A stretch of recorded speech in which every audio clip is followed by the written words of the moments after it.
Miss হবে না আপনার পছন্দের টিভি শো। দেখুন জি5 অ্যাপে একদম ফ্রি। সহস্র অর্জুন, আজ এই শিব ধনুক দ্বারা আমি তোর সর্বনাশ করব।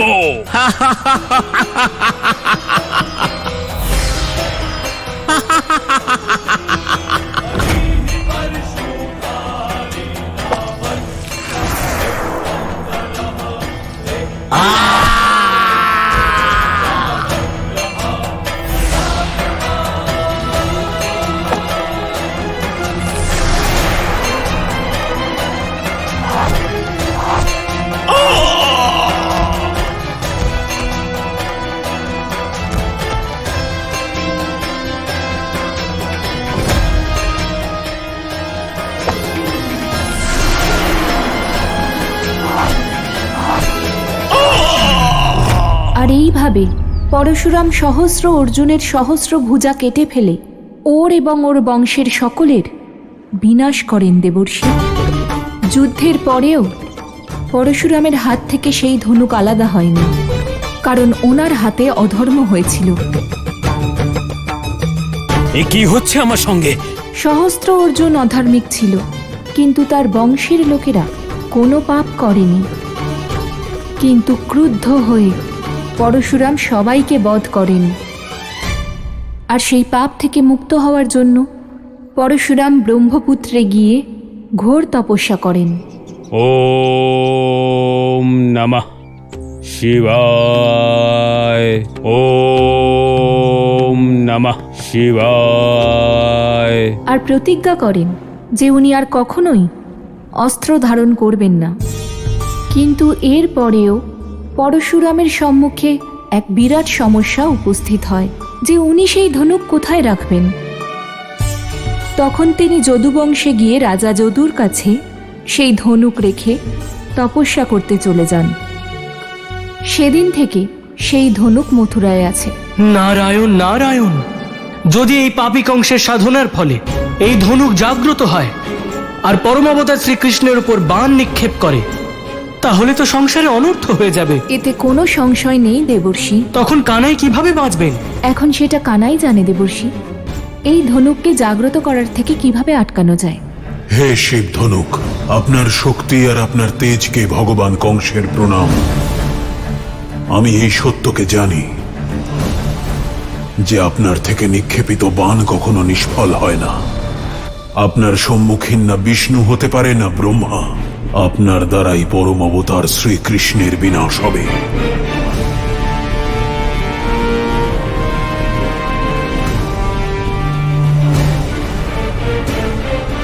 আচ্ছা ভগবান, একটা কথা বলছি, যখন এত দৈব ধনুক আপনার কাছে আছে, তখন অপেক্ষা কিসের জন্য করছেন? আরে ওই ধনুক তুলুন আর বিনাশ করে দিন ওই কানাইয়ের। না হলে ভগবান আপনি আমাকে আদেশ দিন, আমি করে দিচ্ছি এই কাজ। ধন্যবাদ ভগবান, আমি এক্ষুনি যাচ্ছি।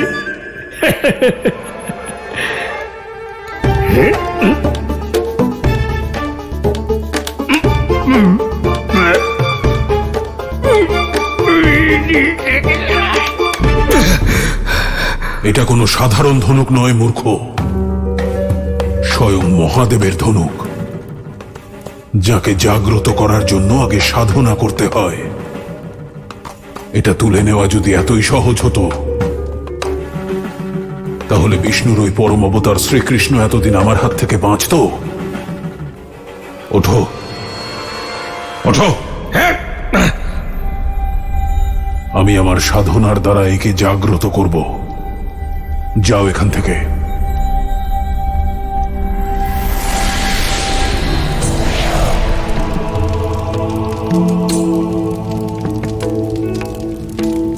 ওম নমঃ শিবায়,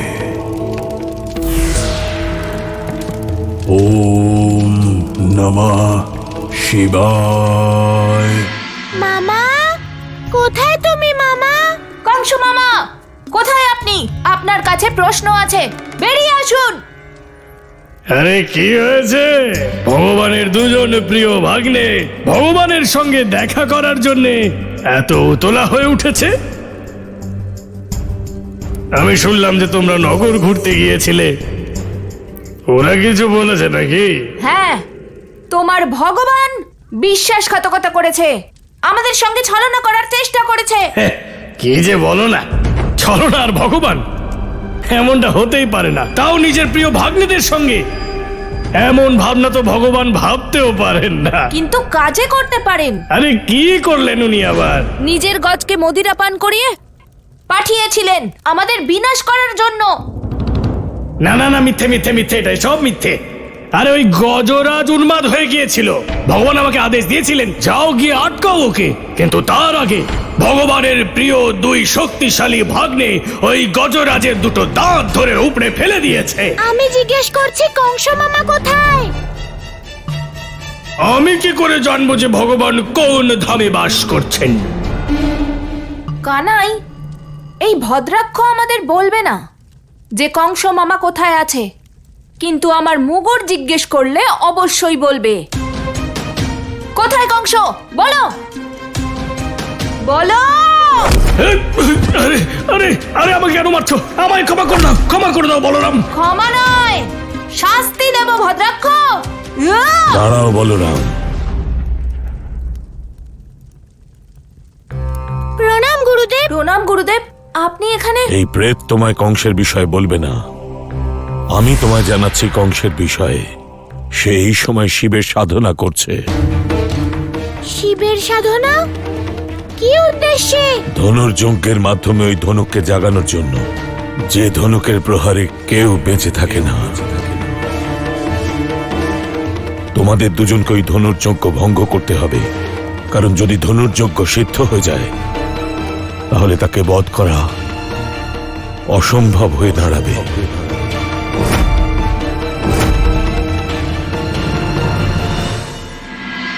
তাকে কোথায় পাবো গুরুদেব? সেই যজ্ঞস্থলের বিষয়ে আমি বলতে পারবো না, কিন্তু এটুকু জেনে রাখো, সে নিশ্চয়ই কোনো শিব মন্দিরের কাছে আছে। তাড়াতাড়ি চল কানাই, আমাদের কাছে সময় নেই। চলো দাদা, তাড়াতাড়ি চলো।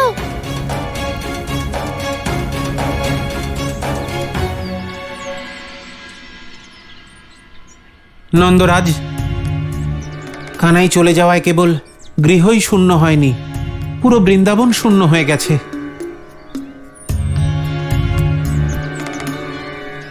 মিত্র, এখন দুঃখে বসে থাকার সময় নয়, বরং শক্তি দিয়ে লড়াই করার সময়। কার বিরুদ্ধে লড়াই করার কথা বলছো মিত্র? কংসের বিরুদ্ধে। মিত্র, কিছুজন গোয়ালা মথুরা থেকে ফিরে এসে আমাদের জানিয়েছে যে কংস কানাই আর বলরামের উপর হাতি দিয়ে আক্রমণ করিয়েছে।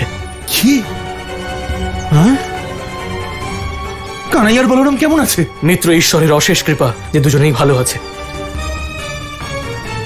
কিন্তু আমাদের ওদের সুরক্ষার ব্যবস্থা করতে হবে। কিন্তু মিত্র, আমার তো মাথায় ঢুকছে না, আমরা এইসব করব কিভাবে? আমরা ওদের রক্ষা এই লাঠির দ্বারা করব। মিত্র, আমাদের শীঘ্রই মথুরায় যেতে হবে। ঠিক বলেছেন বৃষভানু মশাই, বিলম্ব করা উচিত নয়, তাড়াতাড়ি করুন, চলুন। জি5 ডাউনলোড করুন আর সব এপিসোড দেখুন একদম ফ্রি।